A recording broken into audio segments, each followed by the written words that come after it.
Hi guys, ಎಲ್ಲರೂ ಹೇಗಿದ್ದೀರಾ? ಚೆನ್ನಾಗಿದ್ದೀರಾ ಅಂತ ಭಾವಿಸ್ತಾ ನಾನು ನಿಮ್ಮ ಪ್ರೀತಿಯ ಯುವ ರೈತ ಮಾತಾಡ್ತಾ ಇದ್ದೀನಿ.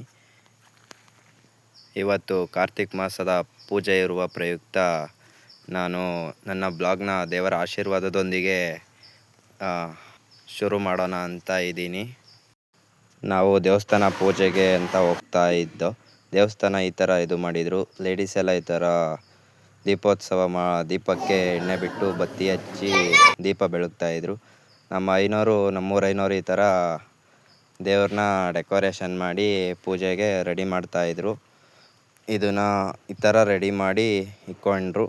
ಮತ್ತು ನಾವೆಲ್ಲ ಪೂಜೆಗೆ ಶುರುವಾಯಿತು. ಮಹಾಮಂಗಳಾರತಿ ಪೂಜೆಗೆ ಅಂತ ಎಲ್ಲರೂ ಬಂದು ಅಲ್ಲಿಗೆ ಲೇಡೀಸ್ ಎಲ್ಲ ಬಂದು ಆಶೀರ್ವಾದ ತಗೊಂಡು ದೇವ್ರ ಹತ್ರ ಪ್ರಸಾದ ತಗೊಂಡು ಎಲ್ಲ ಕೂತ್ಕೊಳ್ತಾ ಮಾತಾಡ್ತಾಯಿದ್ರು. ನೋಡಿ, ಇದೇ ನಮ್ಮಮ್ಮ ಯಾವ ಥರ ಸ್ಮೈಲ್ ಮಾಡ್ತಾಯಿದೆ ನೋಡಿ. ಎಲ್ಲ ಪ್ರಸಾದ ಇಸ್ಕೋತಾ ಇದ್ದಾರೆ. ನಮ್ಮ ದೇವಸ್ಥಾನ ಇದೆ ನೋಡಿ ಫ್ರೆಂಡ್ಸ್.